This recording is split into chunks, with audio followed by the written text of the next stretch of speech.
On Sundays, we've been working our way through the book of Joshua, and on Sunday we were in chapter 5, and we were seeing about how the Israelites surrendered themselves to God through the act of circumcision.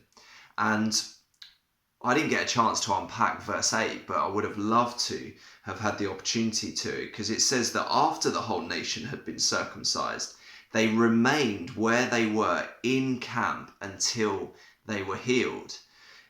They were circumcised right on the plains of Jericho, right in front of the enemy. And this act of obedience led to incredible weakness, incredible vulnerability to the whole nation of Israel. If the enemies had found out that the whole nation, all of the fighting men who were there to protect and defend the nation, the people of Israel, if they had found out that they were unable to fulfill that responsibility, then they would have thought, let's attack now. Let's get this done right here, right now. Let's wipe this nation from the face of the planet. So the Israelites' obedience led to weakness. They had to trust God in their weakness.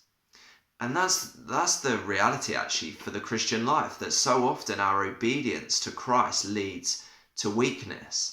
We see that in things like fasting, where going without food actually leaves us hungry, and at times it leaves us emotionally and mentally not quite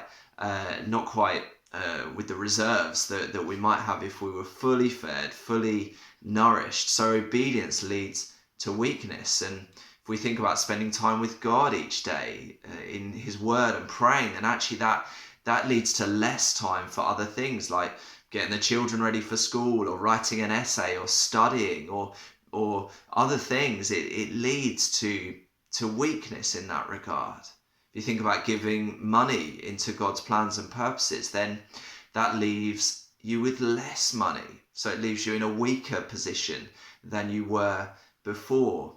And that's the case with so many different spiritual disciplines, and the way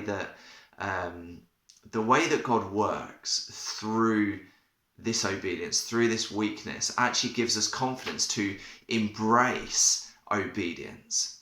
If you're anything like me, when you think about being obedient, or there's that decision before you, do I be obedient or not? The flesh is crying out and going, don't do that. Like, don't embrace that. That's going to lead to weakness. It's going to be of a great cost to you. It's going to cause suffering.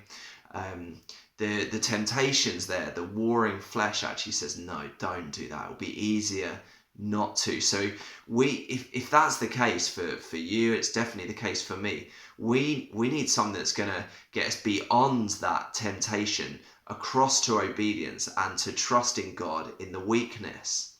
And the way that we can do that is by trusting that God works through weakness, that this is exactly how God works.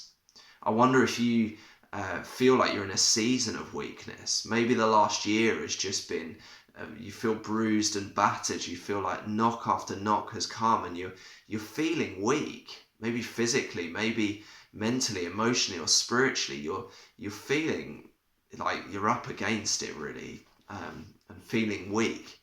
Well, at times like this, in the weakness, in the obedience, we can look to our Saviour Jesus on the cross. And we can see that actually Satan thought that his plans and purposes were being perfectly worked out. He thought, I'm dealing a decisive blow to the Son of God. I'm ending this right here, right now. But we know that on the other side of weakness is victory.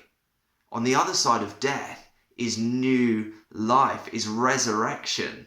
That is how God works. He works through the weakness. He works through weak people. He loves obedience. And I just want to encourage us today to be an obedient people. And when we're struggling to be obedient, let's look to the cross. Let's look to our Saviour. Let's trust in Him. Let's see that He went through that we might follow in His footsteps. We've got His grace, His empowering presence to help us along the way. And for the Israelites, as they were obedient to circumcision, they then experienced wonderful victories in the promised land as they took hold of what God had promised them. And for us, on the other side of weakness, there is victory and there is new life.